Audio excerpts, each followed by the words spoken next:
Hello and welcome to our live stream event. Welcome, Mars. So great to talk to you again. I'm so thankful that you're joining us today for this. Super excited for this interview. Why don't you go ahead and start us off with your name, pronouns, and any identities that you would like to share? Yeah, hi everybody. Thanks for tuning in. This is really awesome opportunity and for a really great cause. So thanks everybody for being here, first of all. My name's Mars Wright. My pronouns are he, him. I'm a trans man. I'm an artist and an activist, and I currently live in Los Angeles. Nice. So to start us off today, I actually brought in a little icebreaker. So it's kind of silly, but I love it.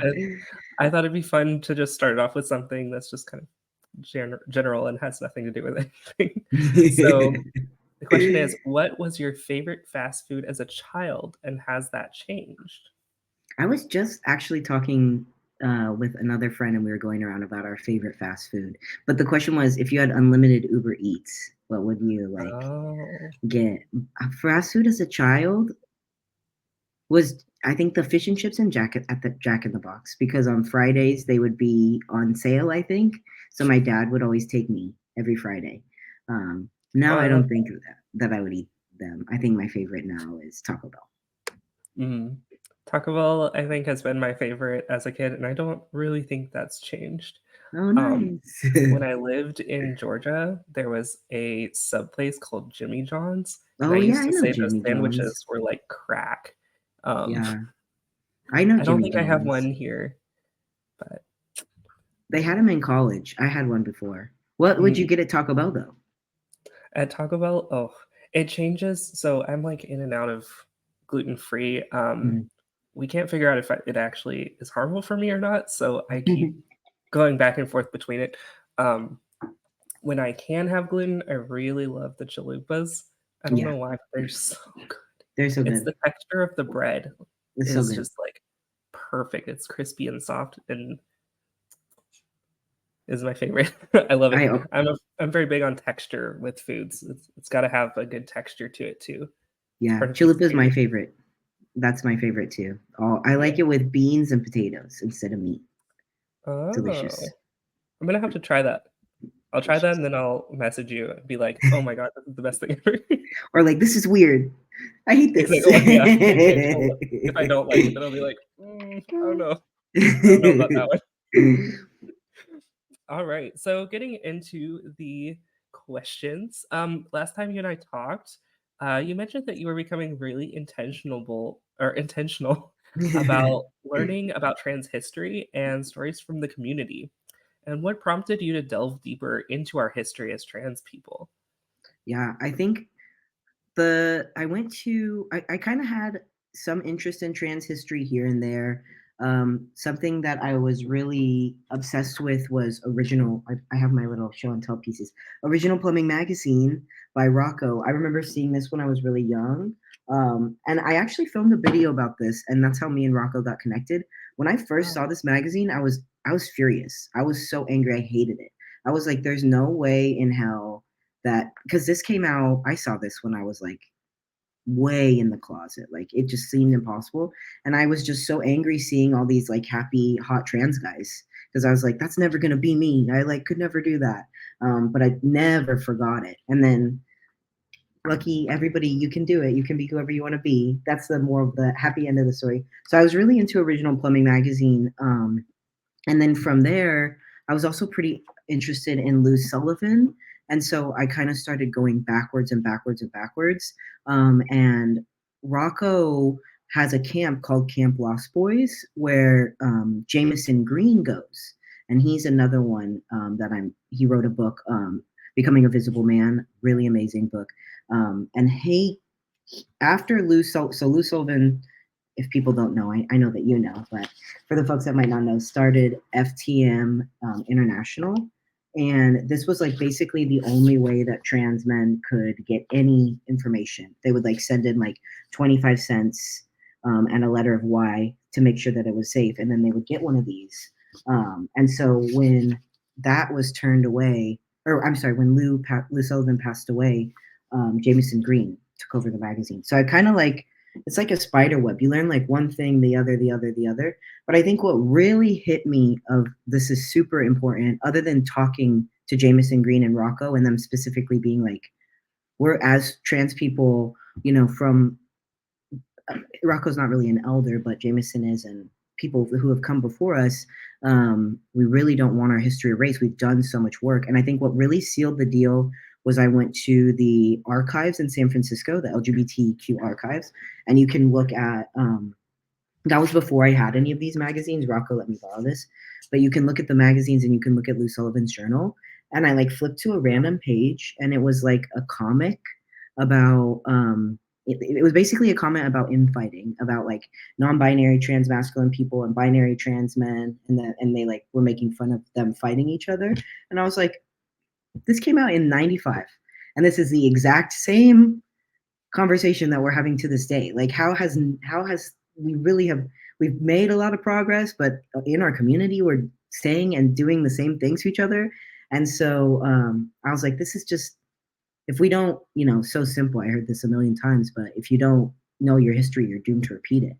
And I think that because of, yeah, because of, all the lost folks that we had during the AIDS epidemic and honestly, social media, I think there's a big disconnect on folks that have like elders who have come before us being able to even disseminate this information into the general public. And I was like, oh, I kind of have the capacity to hopefully bridge the gap, and get this information out there. Cause yeah, we're arguing about the same things. That's crazy. I love that you described it as like a spider web of like you find one thing and then it just leads you to another. I'm currently working on my senior thesis, which is on um, the Hijra community in India. So they are Oh the world's yeah. oldest community of transgender people. And I'm trying to formulate even what I want to argue in my thesis, but I know I want it to be about that specific community and the art surrounding it. And so what I'm kind of running into that spider web issue where you like learn one thing and you find like 10 more things and you're like, where do I even go from here? So you've got to go on each of those paths and each of those paths bring 10 more paths. And you're like, there's just so much information that it's overwhelming. And also I have no like prior knowledge of like anything to do with Indian art or anything like that. So I'm also having to learn about that alongside it, which is great and I love it. It's just so much. It really is a spider web, like you said. This is totally off topic, but I cannot believe that's your master. I'm Indian. Um, Oh wow, so cool. yeah, I don't know enough about hydras. And I'm like trying to get my family, it's on my mom's side, and my grandfather passed away, so I still have my auntie, but it is kind of like hard to get direct information. But I've been, yeah, doing a lot of, like I'm going to the Gurdwara with my auntie Maya and like trying to learn all of that stuff about my I own love history. So you have to tell me everything about your thesis. I need to read it. I mean, I don't know what the like legal things are, but when it's allowed to yeah, be shown to the absolutely. world, I have to know all of it. That's so cool. I love Absolutely. I will send it it. your way. That's cool. Yeah. Um yeah, it's been really cool learning about it, and I'll definitely send you some like highlights of what I'm learning Yes. later because I think you'd find them interesting. That is so Um, cool. I really do.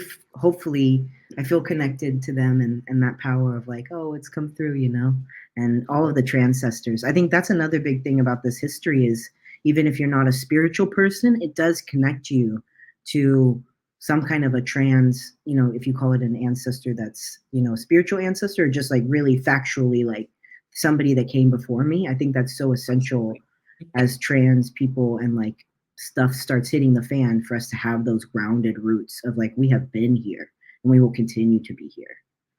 Absolutely. Absolutely. So how has your video series on this topic been received by the community? It's been good. You've encouraged with these questions, you encouraged me. I haven't made a video in a while. So now I need to I know I'll be inspired after this call and get on top of it. If I'm being just 100% bluntly honest, I do have a little bit of a sadness about that video series because I feel as though people don't necessarily care about our history. I think unless you make it like very like clickable and like very like, leaning into a lot of, we all know it, we all see it. Whatever it is the algorithm is doing is not necessarily the most healthy thing, and whatever it shows us and how we interact. Um, so, I'm going to keep pushing because I think that information needs to get out there. And of course, I have a following, and the people that do see it love it, and it's really resonated with them. But I would like to encourage folks to maybe think about internet consumption as a whole, and like what is benefiting and what is like, just sometimes, I don't know. I think I wish I'm just being a little selfish. I wish people cared a little bit more about history, because a Yeah. lot of like sillier other videos that I make do way better. Like I'll post about like a water that I'm trying out for the first time, or like a taste test of some like food or something goofy, which I get it. It's fun, but history's fun too. Yeah. I think there are two things. I think those videos do really well because people can see how it immediately applies to them. Either it brings them joy in that moment or they might want to try the product themselves. And then I think on kind of the same coin, when you make videos of history or about history, they don't really know what to immediately do with that information. They don't know where to put it. And so it doesn't do as well, I think, mostly because people are like, well, unless you're like, like us who are like very interested and engaged in history, then they're like, well, what do I even do with it? But it'll So help you in the long term when you get in the same argument that they got into 20 years ago. exactly. Yes, it'll help you. I think it's important, especially for any viewers who are like consider themselves activists. It's really good to know the history of where you come from, or where, if you're an ally, where your trans siblings came from, um, so that you can better support us. Because Yeah, I mean, some of us don't even know this information, but I we didn't. try. We try. For a long time, I didn't. So, yeah. Do you think it's important for everyone in our community to spend time learning these stories, or do you think it's more of like a personal interest for yourself and a couple of us? I mean, like I just said, I would love everybody to be excited about history. I think, I don't know that it's for everybody. If it's not something that you're going to be interested in, nobody's going to be able to like force you to care. Um, but I think especially right now, and we were talking a little bit about this before, I'm really, like, to be quite frank, afraid of the state of the world. And I think that we all need to like collectively mobilize and, be informed and utilize as many tools as we can as, things happen and more policies change and the social rhetoric changes. And election season comes. So I think it would definitely be helpful if everybody at least knew a little bit of something, especially if you, like you said, consider yourself an activist, or if you live in a place and you're worried about your safety. I think it's really important to know your history, because there have been activists before who have dealt with very similar things, and they've been able to figure out ways and, organizing tactics, or just maybe you're even a stealth person, like if you're a stealth person, that's totally fine, a stealth trans person, and knowing your trans history might help you maintain your stealth status and maintain your safety. So obviously do it in a safe way, find your books or the resources in a safe way. But I do think it could help everybody's safety, and help us collectively mobilize a little better, even if you're not that interested in it. I didn't used to like history at all. Didn't either. I Sort of a side note, but I didn't like history because I was homeschooled my entire life growing up. And Oh, the only history that I got was like biblical or US history. That was really the focus. US history is not very interesting, honestly. It's just war and racism, honestly. And biblical history, what we were learning, actually, a lot of it now that in an actual history degree, I'm learning wasn't all that accurate. And so it was very interesting going from that into a history degree, specifically art history, but a history degree nonetheless, where I was like, oh, now I get why history is interesting. There's so much more to it than what I saw. yeah. And I knew that I liked it. I just didn't know.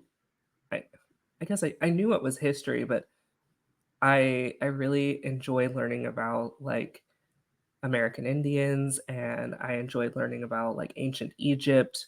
Like those were some of my like hyper focused interests as a child. I was like, I really love these. I want to learn more about Greek mythology. I got Mhm. really into Percy Jackson when I was little, super obsessed with Percy Jackson. And all of these things, like it it was there all along. I just never thought that that was history because that's not what was presented to me. And I think it's similar to the trans experience. A lot of us always kind of knew that we were this way. We just didn't have terminology for it. We didn't have like language to call it that, and we didn't have representation to be able to connect ourselves like, I'm like that person. What are Mhm. they? Mhm. So I think it's similar to that. It's like things we know about ourselves, but we lack like the knowledge to really vocalize it. So Yeah, that's such a good point too about going back to should everybody be interested in history? I've been out of school for so long now that I forget that most people's implication of history is like defined by some other teacher telling you what is important to learn. Like you said, I found interest in history when I got to unlearn basically everything I was taught yes. and relearn what I actually cared about and yeah, what was truly happening as opposed to yeah whatever nonsense was in my US history book from decades ago. Exactly. Yeah, it makes it so much more interesting when you can kind of learn about things for yourself. Yeah. So, in finding these stories of various trans people, our transcestors, as you said, how have you like collected or listened to these stories? Is there like an online resource, or is it more like oral, like word of mouth, or however else? Yeah, it's a lot has been word of mouth. I think I know there are some resources um but when I do find like in Christmas time, I feel like there'll be like a lot of book lists and stuff like that. I do find that a lot of them are recent. It's like a book that's been released in the past like 5 years, and there's so much work that happened before that. And granted, I do think that when you're looking, and I'm sure you've experienced this, when you're looking in and reading the history of some things, um, language has changed. Like, you'll find a lot of things about like cross dressers and this kind of stuff. Like, things have kind of changed, and so you do have to understand it was a different cultural context. They had different language for things. Um, I'm sorry, I forgot the question. I went on a tangent. Oh yeah, how have you like collected these stories Collected it, before? yes. Yeah. So I don't think I think a lot of these books lists and everything they kind of leave out the old stuff because I feel like it's dated in some way because of that difference in language. So I haven't found anything like that. I have just been collecting like I have like this little shoebox of all these things that Rocco gives me. So it's basically I've been getting them from a trans elder. But my last little show and tell piece that I had is this book that just came out, and I'm sure you've already seen it. I ordered The one. Yeah, So it's excited. amazing. So this was they started this in I think Chris was telling me they started this in 2019. This project they had over 175 people contribute. So there's like pieces of art, and then depending on oh yeah, so this one we read at the opening. Depending on the piece of art, if the artist or the artifact is still alive, then they might write on it, or if it's something that they aren't alive, somebody else will write on it. So this is the cover album for Oh Billy wow. Tipton, if you can see it. Look at him. And we were talking about it. He must have been so excited there with his little ladies. I And love that. then the part here is written by Amos Mack, who was the photographer of Original Plumbing magazine. So this is one of the first things that I think maybe the only thing I've ever seen that's a collection of just trans art history. Um, I think it so probably is, I think it is probably the first of its kind. yeah, the only one. So And cool. then everybody go get it. It's Yeah. amazing. Everybody, if this interview is inspiring you to learn more about trans history, I think that book is a great place to start. I think it actually is sold out right now because I had to buy it from another website and not the actual website. But you should definitely try and find it wherever you can find it. I think I got mine on eBay. So That's so exciting for them. You're like getting it like when a streetwear brand sells out and then you have to like get it yes, second, it's like triple the price. I know that if exactly. you live in Los Angeles, they have a lot, or they had copies of it at the Hammer Museum. So, There you go. For anybody that lives in that area. yep. What do you think is the most valuable thing you have taken from this experience of like learning more about trans history? I think it gave me like a strength that I didn't know that I was missing. I Mm, have like supportive family, thank God. And so I didn't necessarily feel as though I had a lack of connection to like my history, mhm. or like to my lineage, because I just assumed that, oh, I'm connected to my family. And I have, like we talked about, my Indian roots and everything like that.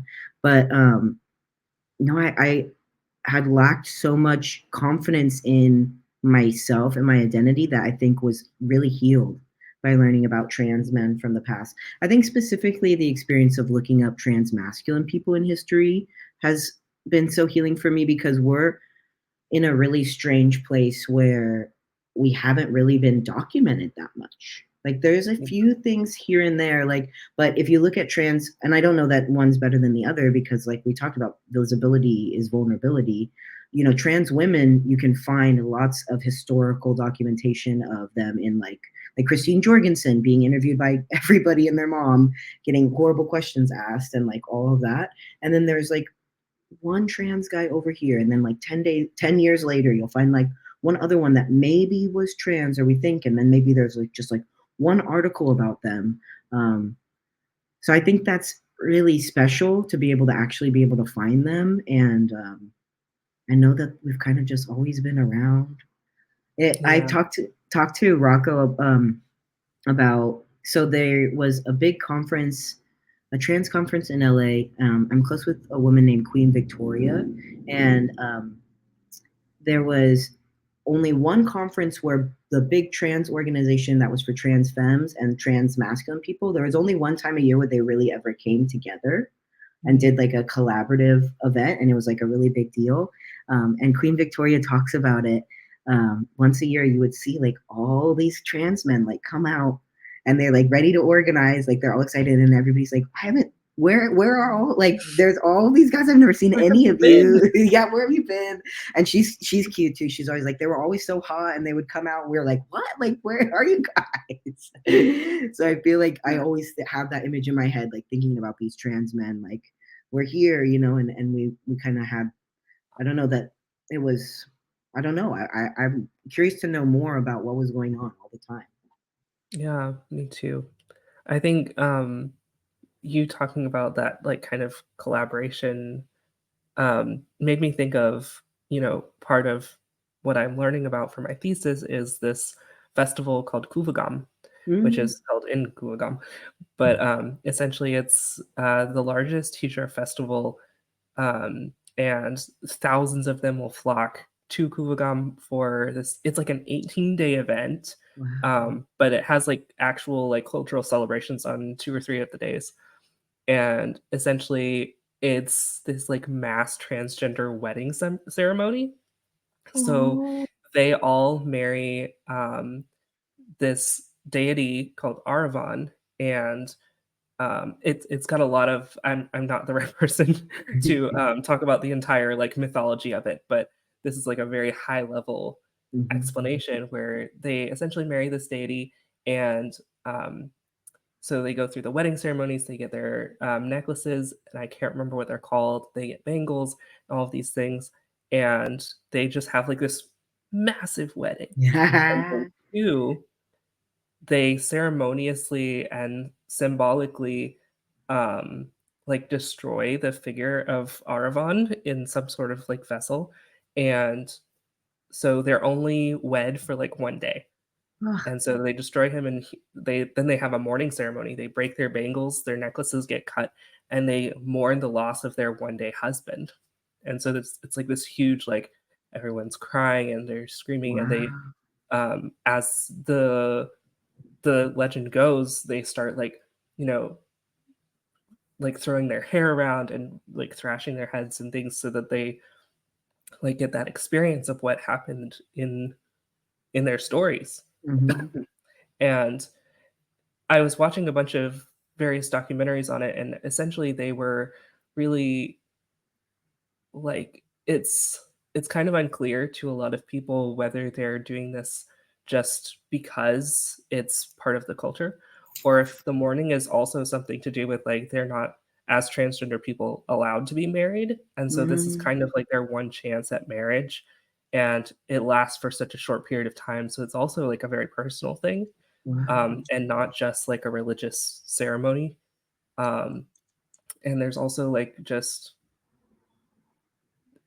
as trans people, there's often this kind of self talk kind of thought of, like, is someone going to love me in this Mhm. way?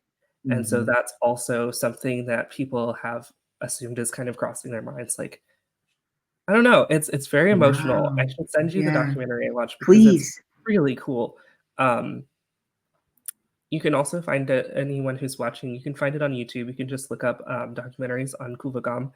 Um, I will try and link them somewhere in this live stream so that people can find it, or maybe on our website if anyone's interested, in finding them. But there's like That 3 or is 4 that I watched, cool. and they're incredibly emotional to watch because there's a lot that we just don't think about, and a lot for in Western cultural that we would never see, Mhm. if it wasn't brought to our attention in these ways. So, it's That is also so very cool. heavy. It's a very different type of gender expression than Yeah. we may be used to, which I think is awesome. Yeah. That's so cool. I'm definitely gonna watch those. Absolutely. I think you should. I think especially with your cultural connection, like your heritage connection, that I think you might enjoy that a lot. Hell yeah. All the good recommendations. Yes. I'll just send you, like, an email with 18 things like I Yes, should. please. I love it. Um, so moving on from that, that was such a big tangent. No, I love it. What was one story, I guess I just shared mine, but what was one story that you have learned that was particularly moving? I think, so right before I went to had I already gone to no, it was before I went to Camp Lost Boys, but I had just started becoming friends with Rocco. I watched Southern Comfort. Have you seen Southern Comfort? Another I one have that's just it's gut wrenching. I mean, it's really sad. It's like watch it, but be ready to sob.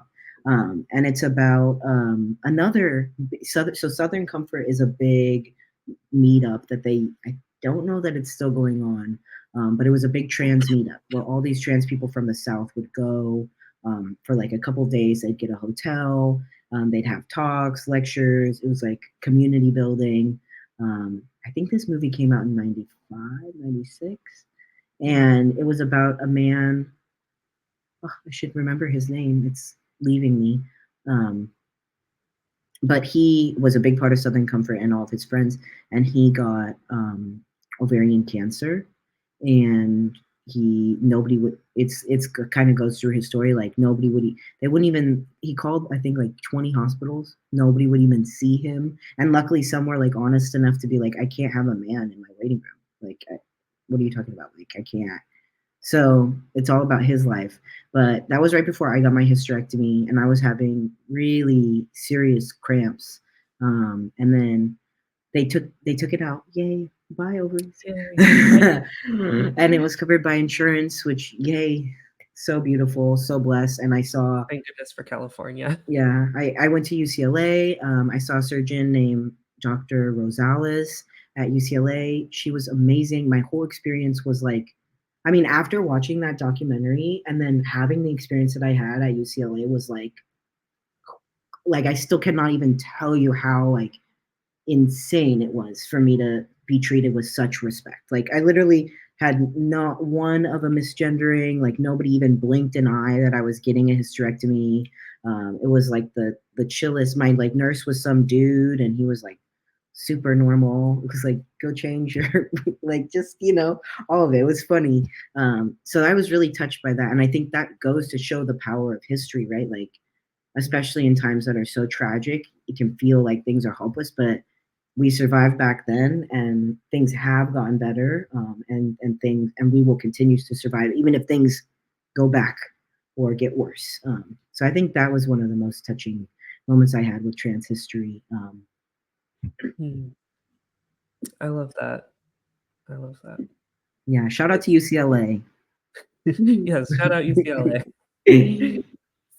I'm honestly like, even when people are trying, it's really rare to get like an entire staff that don't misgender you. Like Nothing. even when people are really trying, sometimes it just happens. And I've had that experience in like doctor's visits and things. Like they'll be really intentional about taking down my like information, or like making sure they ask me my pronouns, but somewhere in the visit someone slips every time. Yeah, It's it was my fault. it was I get funny it. to me. I even said it. I was like, I'm literally in like a gynecological office. Like, I don't know if I, as a cis man, would have been as good as my cis man nurse. Like, he was awesome. Fair. Yeah. Yeah, no, that's completely fair. Oh man. So the first time you and I talked, it was actually Mhm. regarding our upcoming art exhibition that we're raising funds for today. Woo! So I've watched you create a handful of like new pieces since we first chatted, and I see a lot of like stories and themes emerge. Um, what I believe is your most recent shirt, "The Trans Kids Deserve to Grow Up." That's like one of the. Oh, yep, you're wearing it. I actually Yay. almost wore mine today. I got it in the mail a couple of days ago, but I've been Oh, wearing it for like 3 yay. days straight. Oh, So I was like, I yay. need to wash it. It's covered in dog fur. So everyone loves it. I But, think mine's a little stinky, honestly, because I've worn it for a lot of days. gotta get a couple so that we can rotate. Yeah. Um, yeah, so I'm beginning to see more, like, themes and stories emerge in your artwork, and there was always purpose, and there was always, like, intention and meaning behind all of them, but it seems to be, like, as you're making more art, it's even more so, like, it's more connected to things as you're learning and as you're, connecting with the community, and it just kind of I can see a progression, as someone who literally studies art history for a living, I can kind of see where things are coming through. Why don't you tell me more about this, like, specific work, the one you're wearing? Well, thank you so much for saying that. It means a lot coming. Yeah, you're a professional of art understanding. But I think something that I'm thinking about a lot now is visibility, actually, and social media and art. And I definitely think I don't have like all the answers yet, but definitely things are stirring in me of like, I want to be pretty radical in my work, move towards things that are more radical, but still hold true to my core of like trans joy and trans, like kind of leaning on that side of things. But yeah, I want to be thinking more about yeah, literally everything we've talked about, just like trans history, how to mobilize. I think I'm really obsessed with the work of Grand Fury, who was like for anybody watching, I know you know already, but they were the organization or kind of the cohort that did a lot of the activations for the ACT UP movement, specifically like graphic design, photography, kind of, they all came from a marketing background. And I actually came from a marketing background. Um, and so when I made this shirt, I was thinking about a lot of the collective, there was vigils happening a lot of places, and um, sadly, like it needed to be something that was timeless because things are not still women's. And I was thinking a lot about, yeah, what can I do that will help mobilize, that can help spread a message, that can help also, have that kind of, not to be full of myself, but that kind of Mars touch of kind of hope within a deep grief and a deep sorrow. So that's kind of what I was thinking with all of this. And then I wanted to directly reach out to trans folks in Oklahoma and create tangible action for change. And so I got in touch with Taco, who's a really great organization. They're all volunteers and trans folks in Oklahoma doing really important work. And so was able to donate. We donated $1,163 to them. So yay. And yeah, that was really exciting. And they also are going to be launching their own t-shirt soon through directly with the same printer that I use. So it'll be really beautiful, high quality, made in Los Angeles. Yeah, I as I work, I'm working on my Pride collection right now. And I, as an artist, any artist who probably a lot of you are watching artists will get this. I like did all this stuff and I was so excited. And now I'm at that phase. I'm like, maybe I need to redo everything. I'm going back to the drawing board for everything. But I know that something I really want to focus on in this collection is kind of, I have a big inspiration by like bugs, worms, and snails, and like things that people might say are gross or dirty, but have such like deep beauty, and like bringing that kind of to light. And I think I've spent a lot of my early years, like collection, like the 2020, 2021, 2022, in the trans joy space. And I really think that I'm moving towards the is resistance space of the trans joys resistance quote, and like what does that really mean, and doing things that are a little like, I think I spent a lot of, I was young, I've been young, I'm growing up, and I think I'm interested in doing things that might make people a little more uncomfortable these days, might make people a little more, yeah, that's what I have to say. I like that. I like making people uncomfortable. I mean, with art especially. Yes. But, I mean, I create collages. That's my medium. And I love collages your just collages. are inherently very weird and oftentimes do make people uncomfortable. They're very absurdist. I align myself with the Dadaist art movement of the early 1900s. And, for those who don't know, that specific period, it has nothing to do with being trans, really. Well, there were definitely some explorations of gender. I will put that there. Dada and Surrealism really had explorations of gender there. Hannah Hoke, if anyone wants to look into it, that's some fun stuff. Hans Belmer, it's a lot of trauma and gender exploration. So there's kind of both of those in there. But yeah, Dada was born from the horrors of the war, and it was a reaction to the war, quite literally. And they called themselves anti-artists. They were anti-everything, anti-art, anti-war, anti-philosophy, anti-logic, and I just really liked this idea of like the creation of kind of a language through artwork that transcended like anything that had ever been created before, and it was literally a trauma reaction through art. And the idea of like finding your voice in an artwork, and as absurd as it is, and it doesn't need to be perfect, it doesn't even need to look good. And I don't know, the power behind that movement, I'm explaining it really badly. I have a much better explanation of this movement, but it really resonated with me so strongly, and I honestly give it almost 100% credit for how my art is now and how I perceive art. And I would even consider myself a Dadaist spiritually. I come at everything from this like this idea of trauma has kind of shaped everything that I do and everything that I am. And it's going to be absurd. It's going to appear absurd to people. It's going to look different. And that's exactly what it is. And it should appear different. I can't fit that into another box.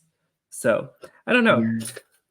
That was another tangent, but I really love that period and how it just relates. I think it relates a lot to the trans experience too. You gotta in my email. I want some books and YouTube or documentary recommendations for. I used to love Dada like in college, but I didn't get as it was just really like the overall, the 1 week that we went over it. It was unfortunately a very short period of art, only like 4 to 8 years, depending on who you ask. So it was a very short period of art, and then it immediately went into surrealism, which lasted a little bit longer. And then, I mean, the 1900s were just one period after another. You got brutalism, you got modern, you got like all kinds of the I can't remember the exact word in German for it, but it was the style, which is where you get like all kinds of, oh my god. There were probably 15 to 20, if not more, prominent and important art periods from like 1900 to 1970 or 1980. And that's an incredibly short period of time to have so many periods. Usually it was spread out over several hundred years. So that's a lot. Yeah. Yeah. Back to the questions. So did you always like history and storytelling? I know we talked earlier about you didn't like history as much as a kid, but did you like storytelling, and was there like a historical element to that, even if you didn't recognize it as such back then? Maybe not even. I I feel like I've always kind of struggled with when I think storytelling, I think not like the truth, I guess. So I never really but I guess storytelling is like could be history, but I was never really good at storytelling. And I think that maybe that's why I actually like history was because it helped me kind of understand it in a more logical way. Like I only really liked reality TV because it was real. So yeah. Cool. And do you hope like that your artwork will tell stories? Yeah. Sometimes when you talked about my art, it made my heart sing because I have a hope one day. And sometimes when I'm in my main character moment, I'm like, okay, well, when they write the like art book about the trajectory of my career, they'll talk about this being like, yeah, my like starting artist era, and then my like this era and that era, whatever else is next. So I hope so. I think there is hopefully a trajectory that you can see through my art as I get older and explore different things. I think now the story really is leaning towards what does it look like to be a trans person that has enough space away from I remember early in my transition, it was so focused on like, let's just do this thing. Like I need to like medically transition, like I need to pass, like, let's go. Like that was the only focus of my life for so many years, even as like a kid. It was like from 3 on, I was like, we got to figure out what's going on here. So now that I've, been on hormones for like 6 years, I feel really comfortable in my body. I've gotten all the surgeries that I think I would really want. The story of my art now is to kind of be able to pull back a little and look at, be a trans person that has this viewpoint of the world past just the early transitioning. Like, what does it mean to be like an adult trans person? How do we like kind of get past just talking about us? I feel like sometimes our history or when people talk about our narratives, it's just that beginning. It's just that transition. And then it's like, oh, okay, you've moved on and life is. And that's true, but like I want to know what moved on and life is happening. Yes. And what kind of stories do you envision your artwork will tell? That's a good one. I mean, I think as I pull back from, the focus on transition, I want my art moving forward to tell stories of, whatever is going to happen in the next couple of years. What does it really look like to be a trans person doing that? How to like use my collectively? I think that's something that I'm really interested in is like, how do we collectively create change, especially like literally everything you're already doing. Shout out. And I think what I really want to see my art do too is talk to men. I really want to move to. I talk a lot about masculinities in my work, specifically, being a man outside of what could be very typical gender roles, gender norms, and then also being a man that like appreciates some like silly things, like I like to lift weights, but I like to dance in between my weightlifting sets and stuff like that. So using my body too as a form of art has kind of been a new area for me. I don't know how that's going to play out or what that's going to look like, but I've been doing like a lot of I go dance sometimes, and I do like a all trans burlesque performance night I've done a couple months ago, and I'll be doing again in April. So that's kind of stuff I'm thinking a lot about too, is like the trans body, my body, masculinity, and resistance, like all of those as part and forms of resistance. And I'm thinking out loud as we're talking, so you're helping me come up with my art. Absolutely. Yeah, and we're super excited to hopefully work with you still for Vessels. I'm so excited to see what you come up with for that exhibition, and um, yeah, everybody who wants to see that exhibition happen, go donate. Yeah, do Go we have donate. like a little text? Yeah, link now, text whatever number to donate. Yeah, it'll be in the description, and I'll probably have a banner going across the screen as well in a second. We'll see. um, yeah. So I have one last question before we close out. What does art mean to you? Ooh, the hardest one for last. I have another shirt that says art is the answer to my suffering. I think, that question, this is a whole nother tangent, so I'll try and be quick, but I think that question is really, really important right now, and it's changing pretty quickly as we think about AI art and like what is the purpose of art, and like what is, so when I think of art, I think of a way for human beings to try to share and show these kind of like deep feelings and thoughts that feel impossible to show, or to understand in a way that isn't, color. Or I think everything is art. Movement. Well, people think that you just have to make visual stuff to be artists, but like I know people that make Excel spreadsheets, and like that is art. Like they are really like doing it in a way that is them being able to like fill their soul in a certain way. I don't quite have words for it, but I think anything that makes you feel that is art. I define art personally as anything that makes you feel something, and I include Yeah. all feelings in that definition.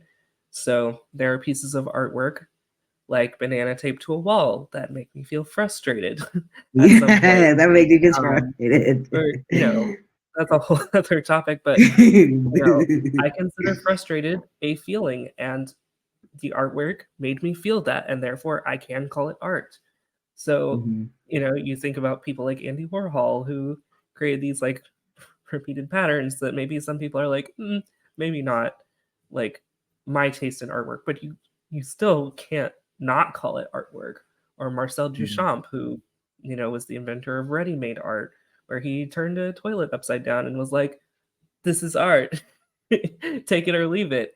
And a lot of people were like, "We leave it," but he was like, one of the most prominent Dadaists, of his time. And so there are all of these, definitions of art that exist. But I really do think if it makes you feel something, that could be a really great feeling for you. It could make you feel happy. It could, empower you, or it could also frustrate you or anger you or make you really sad or, any of the feelings count.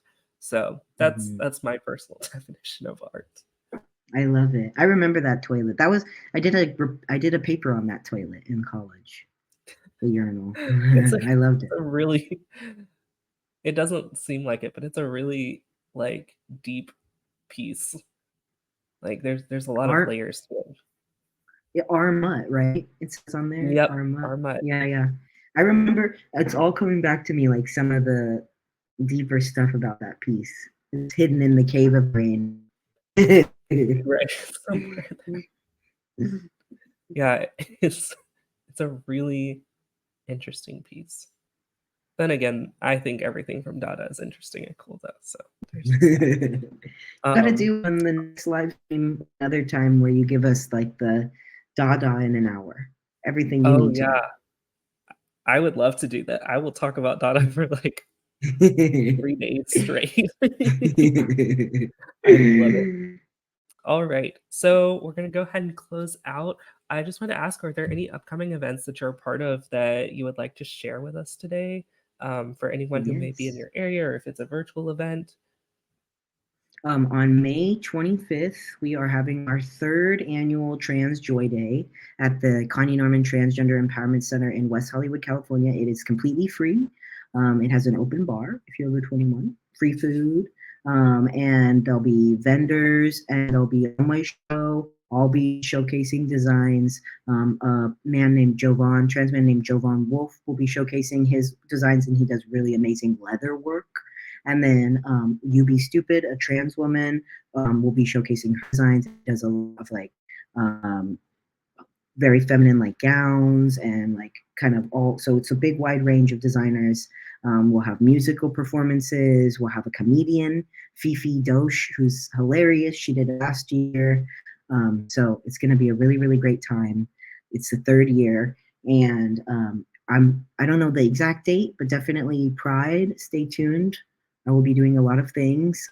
You can find me at Mars, M-A-R-S, Wright, W-I-G-H-T, on Instagram and TikTok. And you can find my clothes, like these lovely shirts, at marswright.com. Absolutely. And definitely get the shirts are really comfortable. I got an extra large because I wanted it to have a little room. I still haven't gotten top surgery yet, so I like to have a little extra breathing room. So I really like it. I think it's very soft. It's comfortable. It's got a great message. Someone kind of looked at me in Dollar Tree yesterday and was like, but it's fine. Make people uncomfortable, right? Yeah, I think it goes back to what you were saying. Yeah, like sometimes these things are not always going to be the most approachable topics, and that's exactly what we do as artists. We approach the approachable. Wow, we I make love art that. And put it on Such t-shirts. a good way to put it on t-shirt. And also, soft shout for anybody also is in that has not gotten top surgery. I'm in Pride going to be releasing my binder covering tank tops, which are always a big hit. So stay tuned for the tank top. Nice. Excited about that. All right. Well, thank you again for joining us. I'm super excited that you decided to do this little interview. I love talking about history, as you can tell, and I love Me too. I love hearing about what you know, because you know some like specific like passed down stories that I haven't heard before. So those are always really cool. But yeah, thank you so much for everything. And we're excited to be working with you in the future again as well. And everybody donate. Thank you so much. Bye. Yes. Bye.